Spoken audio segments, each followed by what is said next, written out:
durante os 3 dias de trevas, o que acontecerá, por exemplo, com as pessoas ruins? Nós sabemos que as trevas serão muito densas, que haverá fenômenos extraordinários, mas de acordo com as profecias, de acordo com a própria Sagrada Escritura, o que acontecerá com as pessoas ruins, por exemplo? Com elas mesmas, com as pessoas? É o que nós conversaremos hoje. Muito bom dia, meu nome é Daniel Martins, seja bem-vindo ao canal dos Santos Anjos.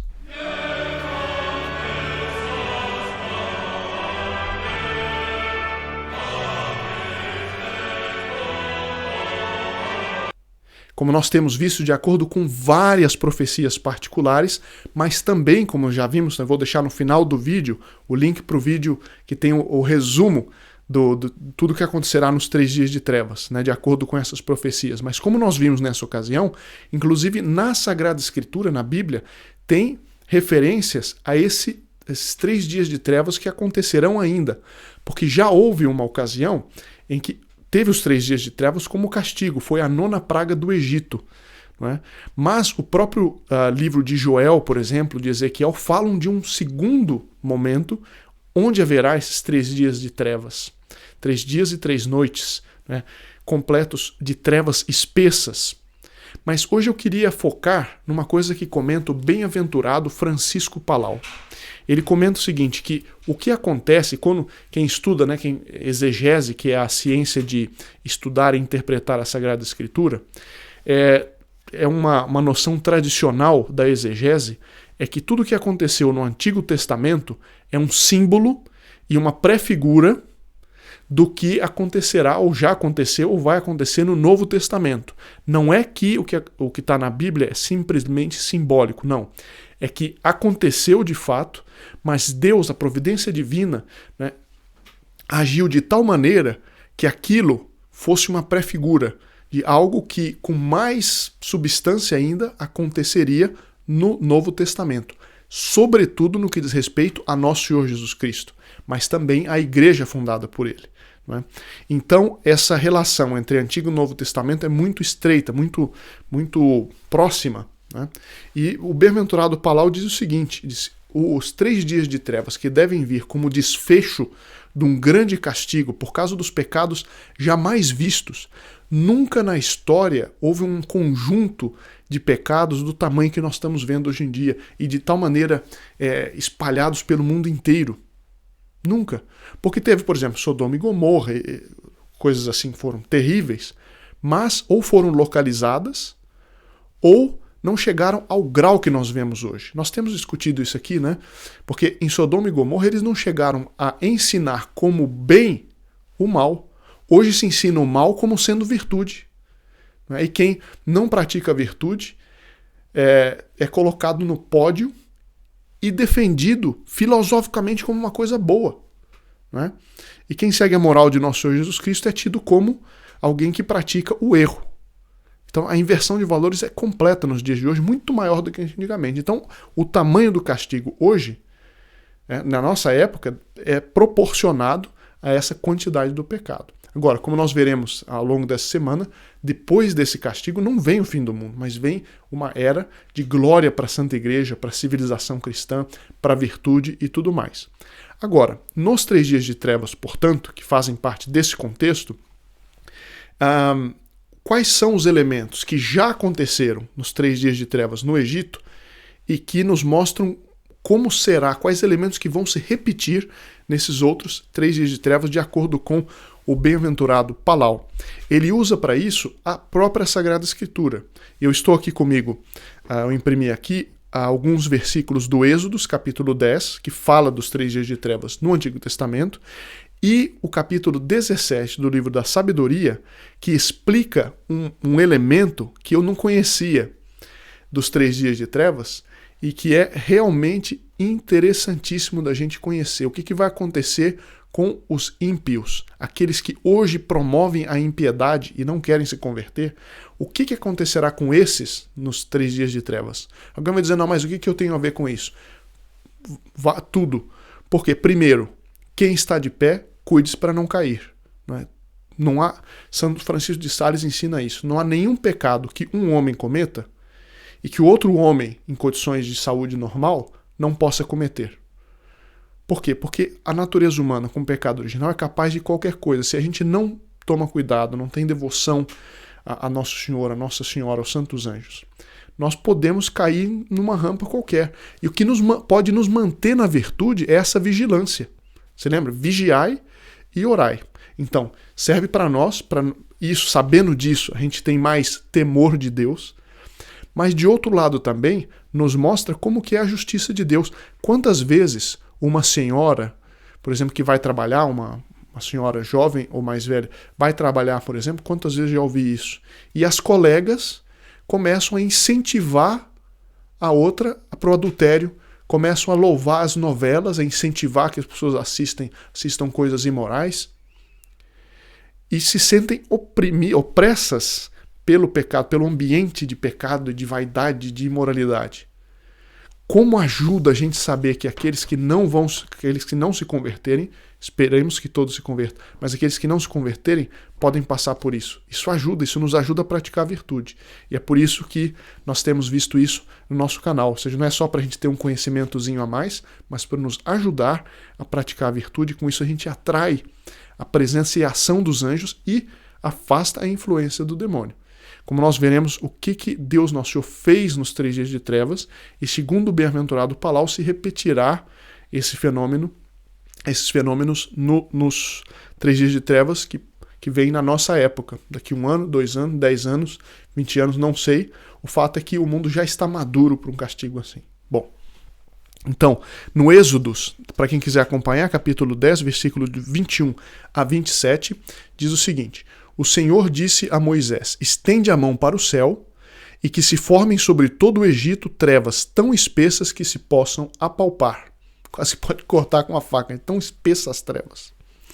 Moisés estendeu a mão para o céu e durante 3 dias espessas trevas cobriram todo o Egito. Durante esses 3 dias não se via um ao outro, isso nós já sabemos, né? Mas é interessante ver aqui a ligação para os aspectos novos. E ninguém se levantou do lugar onde estava, ao passo que todos os israelitas tinham luz nos lugares onde habitavam. Então veja, o castigo veio naquela época para os egípcios, que estavam perseguindo o povo eleito, que era o povo pelo qual vinha a revelação de Deus no Antigo Testamento. Qual que é o povo eleito do Novo Testamento? Não é um povo no sentido de uma raça, não é de gente, não. É a humanidade inteira por meio da Santa Igreja Católica Apostólica Romana. Católico significa universal. No Novo Testamento, nosso Senhor Jesus Cristo veio e quis expandir a sua revelação, que sua revelação, seu evangelho, fosse dado a todos os povos, e não mais a um povo só. Não é? Bom, então a gente vê isso, o simbolismo que isso tem, não é? A comparação Egito daquela época e o povo israelita da época, e hoje a luta entre, não é, os bons e os maus, aqueles que seguem a virgem e aqueles que seguem a serpente. Não é? Bom, o faraó mandou chamar a Moisés e disse: ide fazer vossas devoções ao Senhor, mas reteve os animais. E aí Moisés disse: não, tu mesmo nos porás nas mãos o que precisamos para oferecer sacrifícios e holocaustos ao Senhor nosso Deus. A dureza do coração do faraó é um negócio impressionante. Mas não ganha, desculpe, não tem concorrência. O faraó perde da dureza de coração de tantas pessoas hoje em dia. Não é? É incrível a dureza de coração. Pessoas, muitas vezes, eclesiásticos até infelizmente, né, que conhecem tudo, conhecem a doutrina católica, ministram, têm o poder de ministrar os sacramentos e que tem uma dureza por onde, dia após dia, alguns deles começam a ensinar coisas dentro do templo sagrado que são o contrário da doutrina de Nosso Senhor, do contrário da doutrina católica. A dureza de coração é muito maior agora do que era na época do faraó. Mas enfim, então aqui eu estou citando, quem quiser ver os 3 dias de trevas, Êxodo capítulo 10. Agora, no livro da sabedoria, aí que vem um detalhe novo que eu queria trazer aqui, que eu pelo menos não conhecia. Eu vou ler aqui alguns versículos apenas, quem quiser conferir. Livro da sabedoria, capítulo 17, versículos de 1 a 18. De 1 a 20. Vamos lá. Em verdade, grandes e impenetráveis são vossos juízos, Senhor. Ele vai explicar o que aconteceu nos 3 dias de trevas. Por isso as almas grosseiras caíram no erro, por terem acreditado que podiam oprimir a santa nação. Vamos fazendo aplicação. Santa nação, a Jerusalém antiga, a nova Jerusalém, a Santa Igreja. Acreditaram que podiam oprimir a santa nação. Os ímpios e prisioneiros das trevas e encarcerados por uma longa noite, os 3 dias de trevas, jaziam encerrados nas suas casas, tentando escapar à vossa incessante vigilância. É curioso isso, os ímpios ainda tentando escapar do castigo de Deus. Né? Depois de terem imaginado que com seus secretos pecados ficariam escondidos sob o sombrio véu do esquecimento, ninguém pode ficar longe da justiça de Deus. Não tem jeito. Tem gente que brinca de Deus hoje em dia, gente que se diz cientista, brincam de Deus, certo? Desprezam a fé, desprezam a verdade, desprezam a moral. Acham que Deus vai esquecer disso? Deus tarda, mas não falha, diz o ditado, né? Eles se viram dispersados como presa de um terrível espanto e amedrontados por alucinações. E aqui começa o aspecto novo. O que aspecto é esse? É que os 3 dias de trevas não serão apenas de trevas exteriores. O castigo das trevas terá também para os ímpios trevas interiores. Não é? Quem usou a inteligência dada por Deus para fazer o mal, como castigo, né, eles serão atormentados e amedrontados por alucinações tremendas. Trevas interiores. Vai dar mais detalhes, veja que interessante. Mesmo o canto mais afastado em que se abrigavam, os ímpios, né, durante o castigo no Egito, não os punha ao abrigo do terror. Não adianta, pode estar... Tem gente que diz, tem certas pessoas, vão construir um super bunker com alimentos para não sei quantos anos, caso vier uma catástrofe. Não adianta. O castigo de Deus, o que adianta é a preparação, a conversão, a preparação espiritual. Porque o castigo de Deus vai se fazer sentir em qualquer recanto. Veja só, mesmo o canto mais afastado em que se abrigavam não os punha ao abrigo do terror. Ruídos aterradores ressoavam em torno deles e taciturnos espectros de lúgubre aspecto lhes apareciam. Então veja, apesar das trevas, momentos em que certa luz aparece, como vai dizer daqui a pouco de novo, mas para aumentar o castigo. Veja que terrível, né? Como isso ajuda, nos dá um certo temor, né? Como é melhor nós nos arrependermos agora, como é melhor nós fazermos exame de consciência agora, aproveitar esta Semana Santa, fazer um bom exame de consciência, o que Senhora, o que meu anjo da guarda, o que está vos desagradando, o que há em mim que vos desagrada, eu quero me livrar disso, me ajudem a ver e depois a fazer penitência e me corrigir. Nenhuma chama, por intensa que fosse, chegava a iluminar. E a luz brilhante dos astros era impotente para alumiar esta noite sombria. Mas, ou seja, não tinha nenhuma chama, né? Nos 3 dias de trevas, segundo as profecias, apenas as velas bentas vão iluminar. Mas, veja só, aparecia-lhes de súbito nada mais do que uma chama, aterradora, e tomados de terror por essa visão fugidia, né, julgavam essas aparições ainda mais terríveis. Quando vinha uma luz era pior do que as trevas. É o que diz, eu creio que Marie-Julie Jainy, nós lemos outro dia, né, que às vezes certos relâmpagos vão fazer ver os cadáveres ali amarelados, coisas assim que a pessoa tenta acender alguma chama, mas nenhum fogo dá nem luz, nem calor. Mas de repente vem um relâmpago por onde a pessoa percebe a gravidade da situação. A arte dos mágicos se mostrou ilusória, e esta sabedoria que eles pretendiam evidenciou-se vergonhosamente como falsidade. É terrível, mas ao mesmo tempo é admirável como Deus Nosso Senhor, quanto mais tarda o castigo, mais o castigo vai ser claro e vai ser tremendo para os ruins, mas também vai ser de uma purificação enorme, porque tudo vai ficar às claras. Nada vai ficar escondido. A iniquidade vai ser exposta definitivamente. Hoje, às vezes, os bons se sentem impotentes. Quando vier o castigo, o mal se sentirá impotente. Veja como faz bem a gente meditar sobre isso. Mas tem mais. Aqueles que se jactavam de banir das almas doentes o terror e a perturbação, eram eles mesmos atormentados por um ridículo temor. Aqueles que faziam magias, etc., para resolver casos pessoais das pessoas, mas como faziam contra a lei de Deus, esses serão atormentados por esse temor. Mesmo quando nada de mais grave os aterrorizava, a passagem dos animais e o silvo das serpentes punham-os fora de si e eles morriam de medo. Até as coisas simples, no meio das trevas, faziam morrer de medo. Recusavam até mesmo contemplar essa atmosfera a qual nada podia escapar. Por quê? Porque a maldade, que interessante isso aqui, a maldade condenada por seu próprio testemunho é medrosa e sob o peso da consciência supõe sempre o pior. Quando a pessoa está com a consciência errada, se ela fez algo de errado e ela percebe que está vindo um castigo, tudo é motivo de temor. Se a pessoa não se converte, ela vai atribuir qualquer coisinha, opa, é mais um castigo, é mais um problema. Então, não compensa. Vai ser a ocasião, esse grande castigo vai ser a ocasião em que Deus nosso Senhor deixará ainda mais claro para toda a história, para toda a humanidade, que o pecado não compensa, que no final das contas sempre perde. Por quê? Bom, pois o temor não é outra coisa que a privação dos socorros trazidos pela reflexão. Eles, durante esta noite de impotência, dormiam no mesmo sono, agitados de um lado pelo terror dos espectros, aqui é um sono da alma, né? Escuridão.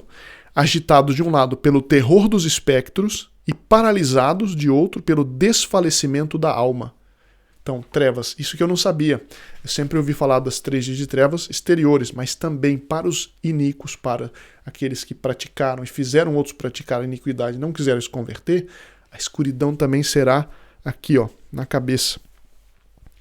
E todo aquele que caía sem força ficava como que preso e encerrado num cárcere sem ferros. É uma pessoa que se sente na prisão sem estar na prisão. Fosse ele camponês ou pastor, veja, todas as classes sociais, não é uma questão de classe social, ou operário que se afadiga sozinho no seu trabalho, uma vez surpreendido, tinha que suportar a inevitável necessidade de ficar preso, porque todos estavam ligados por uma mesma cadeia de trevas. O silvo do vento, o canto harmonioso dos passarinhos nos ramos espessos, o murmúrio da água correndo precipitadamente, o estrondo das rochas que despenhavam, ou seja, coisas normais, barulhos normais, se transformaram por causa das trevas em barulhos que não sabiam o que está vindo depois, o que está vindo por cima de mim, o que vai acontecer agora, junto com alucinações, com coisas tremendas. Castigo da iniquidade. E enquanto o mundo inteiro era alumiado de uma brilhante luz, sem obstáculos se entregava às suas ocupações, somente sobre o Egito se estendia uma pesada noite, imagem das trevas que mais tarde os devia acolher. Então a gente vê a onipotência de Deus que se mostra nessa hora. O Egito, como eu disse, símbolo também dos filhos das trevas, como diz o Gênesis, e Israel aqui nesse caso, né? O povo de Israel, símbolo da Nova Jerusalém, dos justos. E o castigo que vem, as trevas que vêm sobre aqueles que praticaram iniquidade. E porque eles eram para si mesmos um peso mais insuportável do que a escuridão. E aí, segundo o bem-aventurado Palau, essas são também características desse próximo 3 dias de trevas. E isso então fica uma meditação para começar a Semana Santa, e amanhã veremos já partes da esperança daquilo que vem depois dos 3 dias de trevas. Aí fica para amanhã. Muito obrigado. Eu lembro aqueles que ainda não pediram, podem pedir seu adesivo gratuito São Miguel Arcanjo para terem em casa, para terem no trabalho, para terem no carro. E com isso, é um adesivo que já está aberto, você pode pedir gratuitamente, é uma campanha feita pelos nossos voluntários, né, e você pode ajudá-los a fazer essa expansão ligando neste número de 6 da tarde até as 10 da noite. Se você ainda não pediu, peça até quarta-feira, ainda terá gente atendendo, e depois só a semana que vem, tá bem? Muito obrigado e até amanhã, se Deus quiser.